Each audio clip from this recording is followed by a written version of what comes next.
Hi, loved one. It's TJ here, and I'm back to talk about self-love.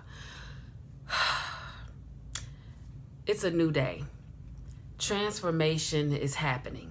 I felt it in myself for the past couple of years, and more now than ever, I'm feeling it in the collective consciousness. And I have to tell you, I have this thing. I'm just going to call it a gift.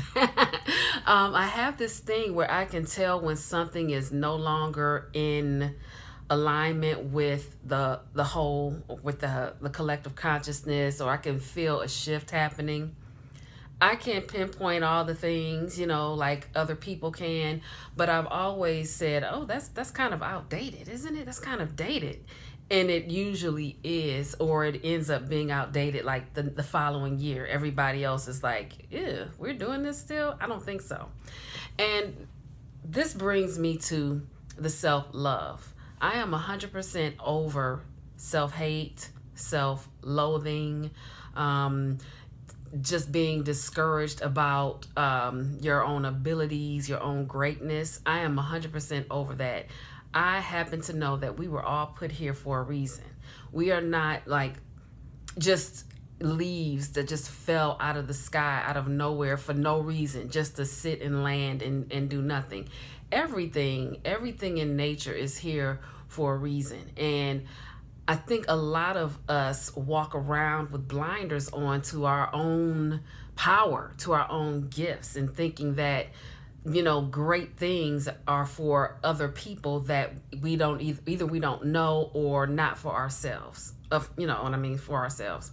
And so I'm just like, if we all could just make a choice all together to decide to love on ourselves. And that does not mean hate other people. It means to mind our own business and to love ourselves. How does that look for you? In the comments, let me know what self-love looks like for you. For me, self-love is loving on everything that I used to think was a fault. There are a lot of things that I wish to change, or a lot of things that I feel no longer serve me that may have served me in the past. And the same thing can go for you. Like if there's something that is about you in your character that you might have felt served you before, but really is no longer doing that, then it's okay to write a new story. It's okay to let that go and then just put something else in. And by letting go, you can actually look at this thing and say, okay, thank you for protecting me, or thank you for doing whatever it was that you did for me in the past. I think I'm going to set you aside. You just grow out of it. And that's just what I'm saying. And also, there might be a piece of that part of you, that aspect of you, that you want to integrate with something new. You can do that as well, but now is the time to just release, shed the skin and make a choice to love the good and the bad and the ugly and the messy. Love on it. And if it's something that you feel needs to change, something that is not in alignment, something that is not allowing you to be the person you need to be in order to have the life you desire, or something that is not allowing you to attract more of the goodness that you want in your life, then you know what to do. You know that it does not belong there anymore.